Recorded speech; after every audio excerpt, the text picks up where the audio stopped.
Customer service, done right, can be your company's single biggest competitive advantage. Welcome to the Customer Service Revolution. Join customer service authority and best-selling author John DiJulius as he interviews leaders who are revolutionizing their industries. This is more than a podcast, though. It's a movement. The Customer Service Revolution is a radical overthrow of conventional business mentality designed to transform what customers and employees experience. If you are a revolutionary customer service leader who's ready to stop competing on price and obsessed with building a brand that people cannot live without, this podcast is for you.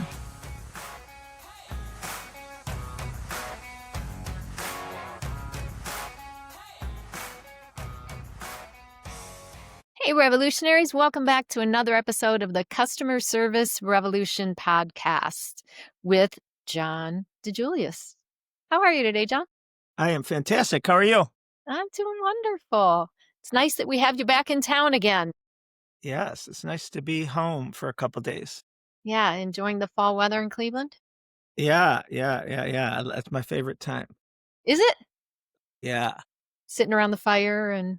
Yeah. Long sleeves. Don't like what's coming next, but you traveling? Guy, huh? Not until November. Where are you headed to? Mid-November. Just Florida to visit the family. Well, this will probably be out in mid-November. So probably when our listeners are hearing this, Yeah. I will be in sunny Florida. Let's hope. Nice. Yeah. Do you have anything coming up?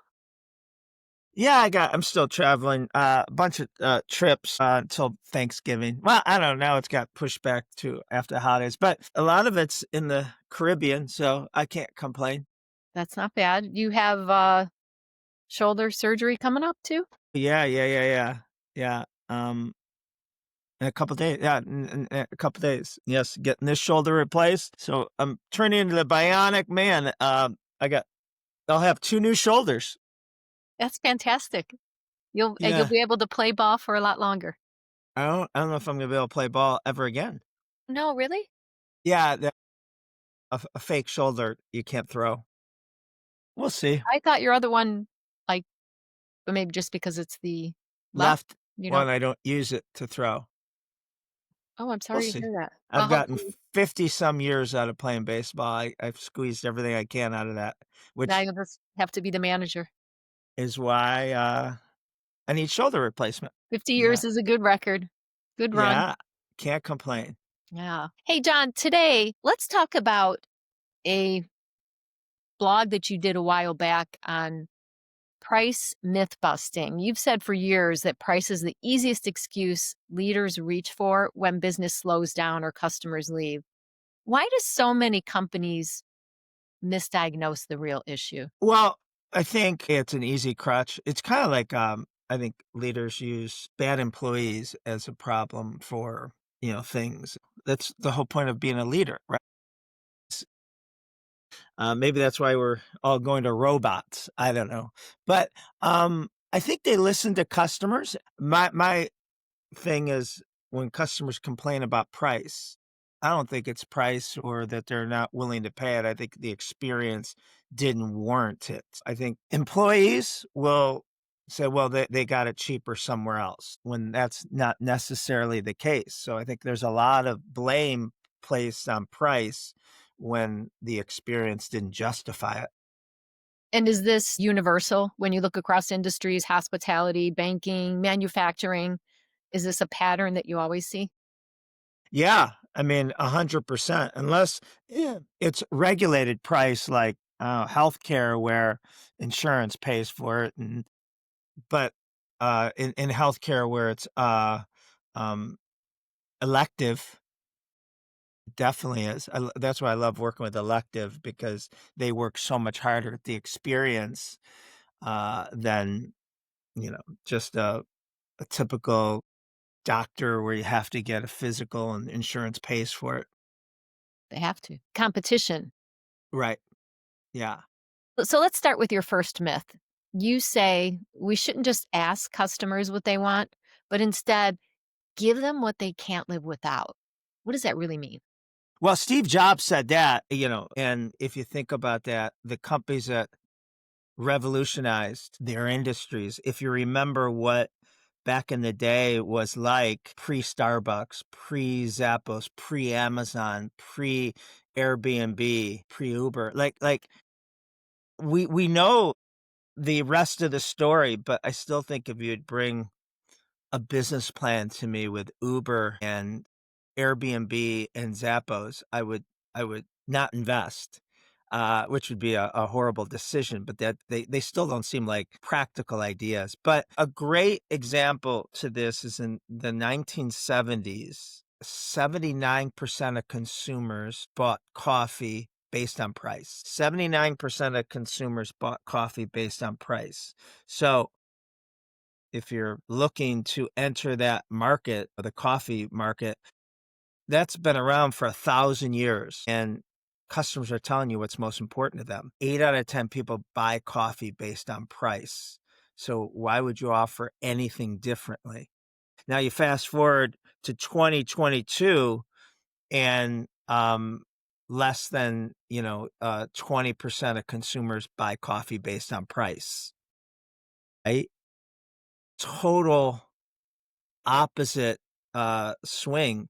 Um, because there was never before the '80s, there was never anybody that offered anything different based on price. It was a styrofoam cup with or without sugar, with or without cream, right? And so it better be the cheapest because it probably all tastes the same. But today you have, companies like Starbucks that offer you 170,000 different ways you can order it for, 10 times as much or, 20 times as much.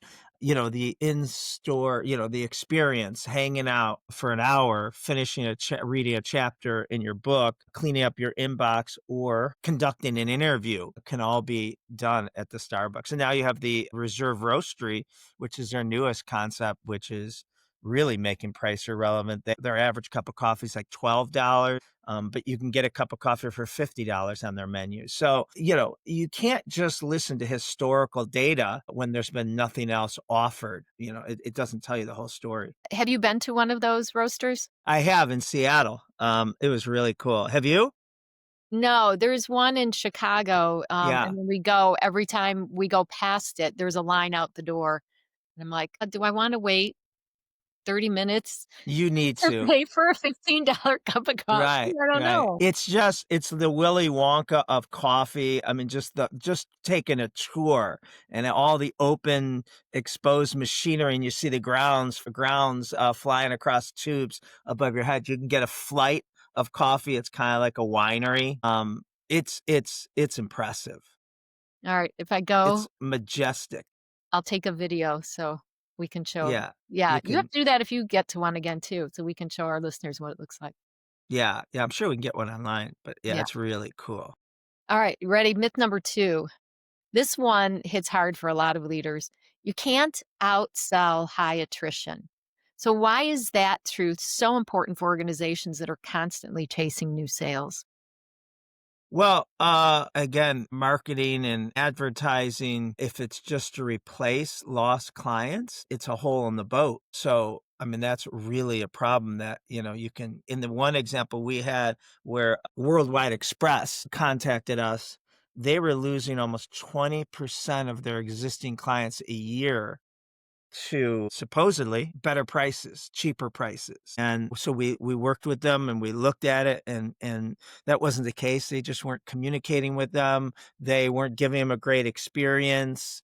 So we went in and worked with them. I mean, so think about that. You'd have to bring in over 20% new business just to break even. I mean, that's a horrible business model. And so we did everything from creating their signature experience, looking at each touch point of their customer's journey. What is the things that frustrate them? What do we have to stop doing, do consistently? And a lot of it goes back to being in the certainty business and communicating. I mean, they're a logistic shipping company and people's orders are important, getting to them and constantly communicating with them, and they weren't doing that. So as a result of going through all this and creating their customer experience action statement, their nevers and always, their signature experience, which is each touch point, looking at service defects, what they're doing wrong, what their industry's guilty of, the non-negotiable that you have every time, and the above and beyond opportunities, and then also helping them with service recovery, service avoidance, and then when something does go wrong, how you make it right. As a result, in 18 months, we have a case study of them. Their average attrition, client retention, went from losing nearly 20% of their customers a year to 3. Only 3% of their customers turned over in the ensuing 18 months. And then their sales went from 80 million to 120 million. And they were flat at 80 million for years, and it had nothing to do with price. They actually were able to raise price in that time because demand went up so much. That's amazing. So, what are warning signs that companies can look for that it's a retention problem disguised as a pricing problem? How do they know? Yeah, I mean, I think the first thing is a client retention, right? I mean, I think that's everything. Tracking the amount of customers that continue to do business with you, whatever your business model is. And what can disguise client retention is contracts, right? Because now that customer's forced to do business with us for the next year, 2 years, whatever that contract is. So you have to have enough data and long enough. But if people aren't re-signing and they're not referring, we talk about earned growth. That if we haven't, I'd love to do a podcast just on that, because I think that's the number one KPI is earned growth, which is referrals and repeat, versus bought growth, which is advertising. And earned growth is everything. So I think client retention, and stop sugarcoating why it is, and stop asking the customer facing employees, the account executives, the lawyers, the consultants, why people aren't renewing, because I don't think they're necessarily lying to the business, but they're being lied to. People are never gonna, hey, Denise, do you want to re-sign? No, right now we don't have it in the budget. Right now it's, this, that, whatever. And that's not the truth. You didn't justify being a great investment.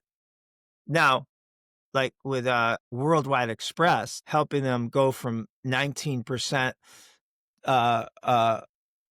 client attrition to 3%, helping them go from 80 million to 120 million. That's a good investment that they re-signed up with us for another 3 years, because our the return on experience there is.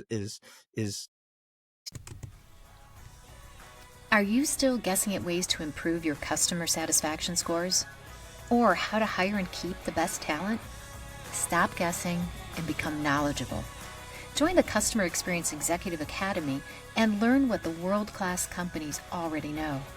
At the Customer Experience Executive Academy, you'll learn the methodology applied by world-class companies to create consistent, memorable moments that lead to happy customers and happy employees. Visit cxea.org or contact Claudia at thedijuliusgroup.com for more information on how to enroll.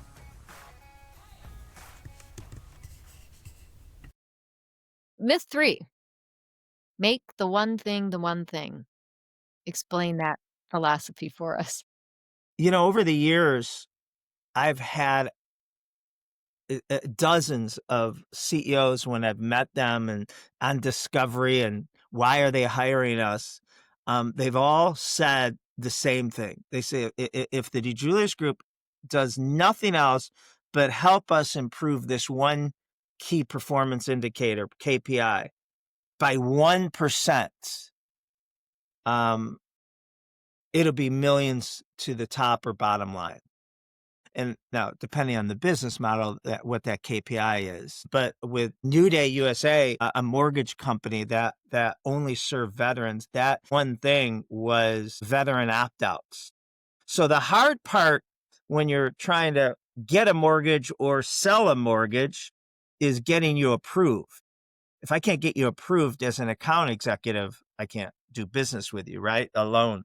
So that's the hard part. And then the second part of that is getting you to choose me as your account executive. Once that's done, once the finance company gets you approved and you choose to move forward, then it's pretty much a done deal. However, what Rob Posner told me from New Day is if you can help us reduce our VUs by 1%, that would mean millions. So a VU is a veteran opt-out. That's after the veteran was approved. The loan was closing in December 1st. These veterans, 15% a month were opting out before it closed. So that's fumbling the ball on the 1 yard line. All the work's been done. Every 1% of a VU is worth $200,000.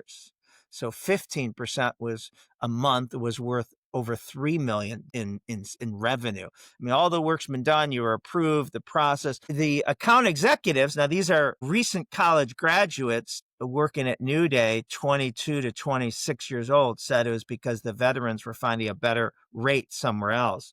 And Rob Posner, the founder of New Day and chairman and president, said, BS, that's not why. So we investigate, we start surveying the VUs, the veterans who opt out, and we have found that the account executives started ghosting them. They weren't communicating with them. They were working on the next veteran that was in the pipeline that wasn't approved or didn't choose New Day yet, and they were trying to get them, but they weren't communicating with the veteran who was already approved. So there's a disconnect that we talk about that a lot of times our customer-facing employees aren't the customer. Well, a 23-year-old is working with, in New Day's case, a Vietnam veteran, someone in their 80s. So the 23-year-old probably has never served and definitely didn't serve in Vietnam and doesn't know what it's like. The other thing a 23-year-old typically doesn't know is what it's like to be moving. And, if your closing date changes from December 1st to December 3rd, what's that mean? Well, that's huge. What do you have lined up if you're moving or you think you're moving December 1st? What are all the things? My gosh, so much, right? Not your moving trucks, your help if you have friends coming to help. You have everything packed, and you may have somebody who needs to get into your space. You have to be out. You're homeless. Yeah. December 1st, if you don't have a new place to move into. You have your internet turning off and the heat and utilities turning off at your old place and turning on. That they didn't realize what, 2 days could mean to it, and they weren't contacting. And the other reason why they weren't contacting, which is very common, is it's bad news. And you don't want to deliver bad news because you don't want to get yelled at. So, sometimes it was that they would maybe reach out to the veteran, but the veteran wouldn't ask. So if the veteran didn't ask, they didn't tell. So as a result, we worked at their New Day's IT department. What happened is if the account executive didn't communicate, today it's every 20. Back then it was if the account executive didn't communicate with the veteran every 2 days, the loan would freeze. If the loan froze, the account executive couldn't get into it. If the loan froze, Rob Posner got cell phone blew up. Pat Mackin, the COO's phone blew up. Franco Greco, your sales supervisor, his phone blew up. You didn't want a loan to freeze because you have a lot of people to answer to. And as a result, over the next 6 months, their VUs went from 15% to 8%. 8% still pretty high, but that 7% in VU reduction was $1.4 million in revenue every month increase. So it wasn't better rates. It was just they were ghosting them. They weren't communicating. They weren't in the certainty business. So I think I'm sure there's a lot of leaders that would argue there's a lot of KPIs that are important. What happens when you try to focus on too many, when you make everything the one thing? Well, yeah, it's like anything else. If you have 10 reports that you run every week, you have none. I just think unless they're individualized per department, I think you should only have 3 to 4 that you look at and focus on, and they have to be pertaining to, like in this example, what we like to call return on experience, that they are directly affected. So overall sales growth, that you can't pinpoint that to the experience. That might be an outcome, but not immediately. It could be how mature you are and your product, the maturity, your competition, how new you are. I mean, all those things can affect sales growth. So sales growth by itself isn't just a direct reflection on the experience. All right. And myth number 4. This might be my favorite one because it flips the entire pricing conversation on its head. Talk about why customers say too expensive when it's really a reflection of value and experience.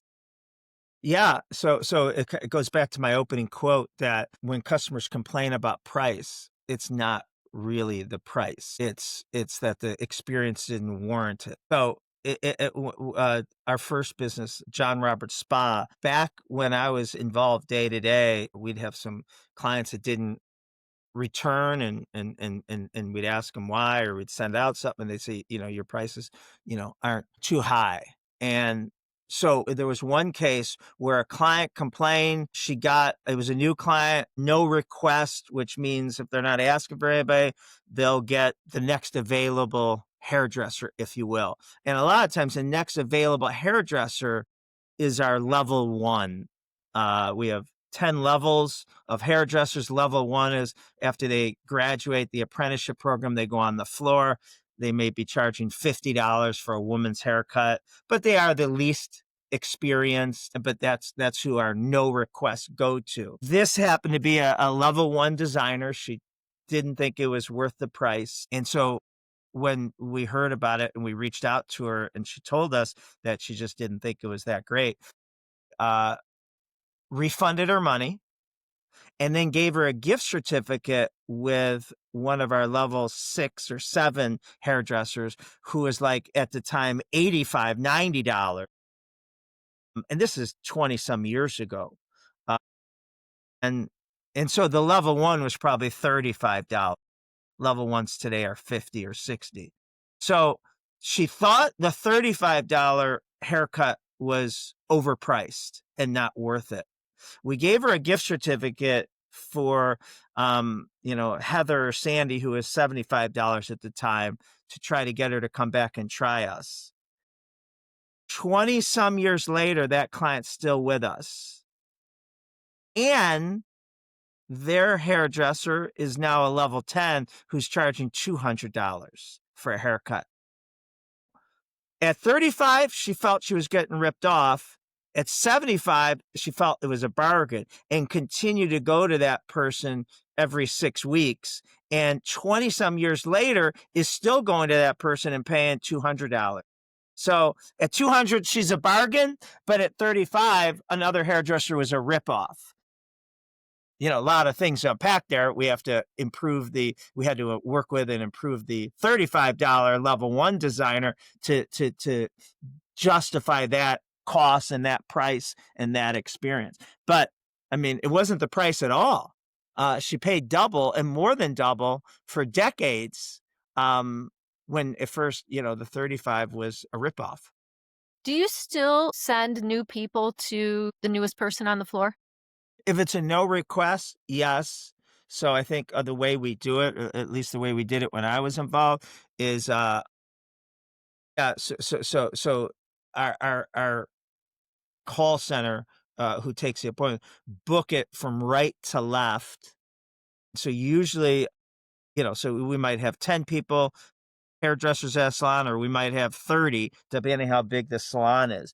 And the book, how we schedule, is right to left. So the first couple slots are the people that just got promoted onto the floor, right or wrong. And then after that, it's based on their retention rate. So if you have the highest retention rate, you're going to be furthest to the right. If you have the lowest retention rate, you're going to be furthest to the left. And so we call furthest to the left kind of Siberia, because for you to get a no request, have to, 10, 15 other service providers either have to be booked or not working for you to get a no request. So that makes everyone obsessed with their retention rate, because you don't want to be farthest to the left. You're going to starve. The only way you get new clients or any clients is with requests. if someone calls and asks for you, you get it. But if someone's a no request and you're farthest to left, you have to be, everyone else has to be booked or unavailable for you to get one. Well, makes sense. You want your best providers Getting in the your new. majority of new customers. Yeah. Yeah. Yeah. But it's also top of mind awareness. It gets people obsessed with the retention rate, which is earned growth. Oh, we definitely have to do a podcast on that. Yes. And certainty business. I want to talk about certainty business. All right.